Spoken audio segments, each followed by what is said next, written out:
औज़ुबिल्लाहिमिनश्शैतानिर्रजीम बिस्मिल्लाहिर्रहमानिर्रहीम। आज हम पढ़ेंगे कि हम एंटीबायोटिक क्यों ज़रूरी है और हम सेलेक्ट एंटीबायोटिक को कैसे करते हैं।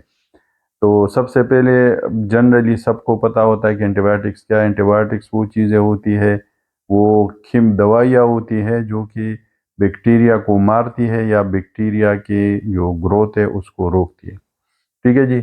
हम बैक्टीरिया ये जो एंटीबायोटिक्स है वो क्यों हम पढ़ते हैं। सबसे पहले हम इसलिए पढ़ते हैं कि हमें सेलेक्टिविटी का पता चले कि एक एंटीबायोटिक है वो एक ग्रुप ऑफ बैक्टीरिया या एक बैक्टीरिया के अगेंस्ट वो सेलेक्टिव है, वो उसके सेलेक्टिव टॉक्सिसिटी उसके खिलाफ उसको मारती है, उस बैक्टीरिया को या ग्रुप ऑफ बैक्टीरिया को या उसकी ग्रोथ को रोकती है।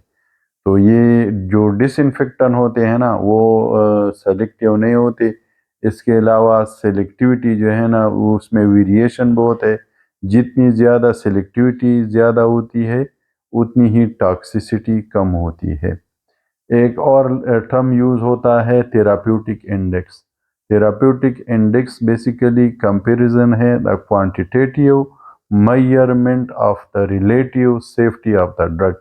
कि एक दवाई जो है वो कितने डोज में या कितने डोज तक वो सेफ है और उसके अगेंस्ट और उसके बाद वो ख़तरनाक है। तो बेसिकली ये रेशो होता है एक किसी भी थेराप्यूटिक एजेंट की उस डोज की या उस क्वांटिटी की जहाँ से उसकी थेराप्यूटिक इफ़ेक्ट शुरू होता है, उस क्वांटिटी के साथ जहाँ से उसकी थेरापी वो टॉक्सिक या ख़तरनाक असरात शुरू होते हैं, उसको कहा जाता है थेराप्यूटिक इंडेक्स। इसके अलावा एक और चीज़ बड़ी यूज़ की जाती होती है ससेप्टेबिलिटी ऑफ द एंटीबायोटिक, जिसमें हम पढ़ते हैं MBC minimum bactericidal concentration, MIC minimum inhibitory concentration. जो MIC है उसके मानी है ये है कि एंटीबायोटिक की वो कम से कम मकदार जिस पे जो पैथोजन है उसकी ग्रोथ, ठीक है, वो रुक जाए, वो और बढ़ना उसका ख़त्म हो जाए, तो उसको कहा जाता है मिनिमम इनहिबिटरी कंसंट्रेशन। और दवाई की वो मकदार जिससे उसकी जो बैक्टीरिया है उसकी उसकी जो वो है ना बैक्टीरिसाइडल इफेक्ट, मतलब उसका मौत, उसका मरना शुरू हो जाए, उसको कहा जाता है minimum MBC minimum bactericidal concentration. इसके अलावा एंटीबायोटिक हम इसलिए स्टडी करते हैं कि आजकल ये कम्बिनेशन का बहुत कॉन्सेप्ट है। तो कम्बिनेशन में बहुत सारी चीज़ें होती है।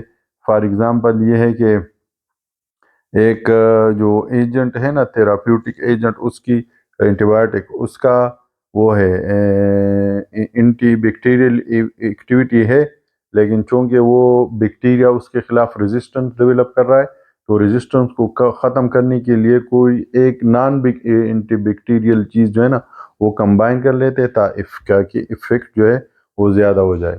इसके अलावा जो एम्पिरिक थेरेपी है उसमें आपको जब तक आपकी वो आते हैं सेंसिटिविटी टेस्ट का रिपोर्ट आता है तब तक आप कम्बिनेशन का इसलिए यूज़ करते हैं कि जो वो है साइन एंड सिम्टम वो सबसाइड हो जाए पेशेंट के।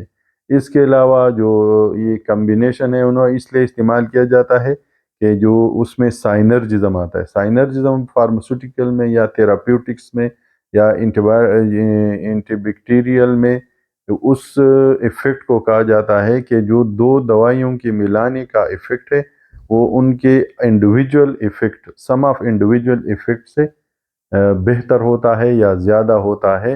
तो इसलिए इसको साइनर्जिज्म कहते हैं। साइनर्जिज्म प्रैक्टिकली जो हम कहते हैं ना 1+1=11 या 1+1=11, बिल्कुल उसी तरह का इफ़ेक्ट होता है।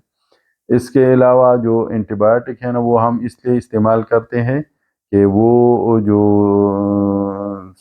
इसलिए हम स्टडी करते हैं कि हमें पता चले कि किस तरह हम अपनी जो वो है इफ़ेक्टिवनेस, उसको दवाई की इफ़ेक्टिवनेस को बढ़ा सकते हैं और उसकी जो टॉक्सिसिटी है उसको कम करके कर सकते हैं।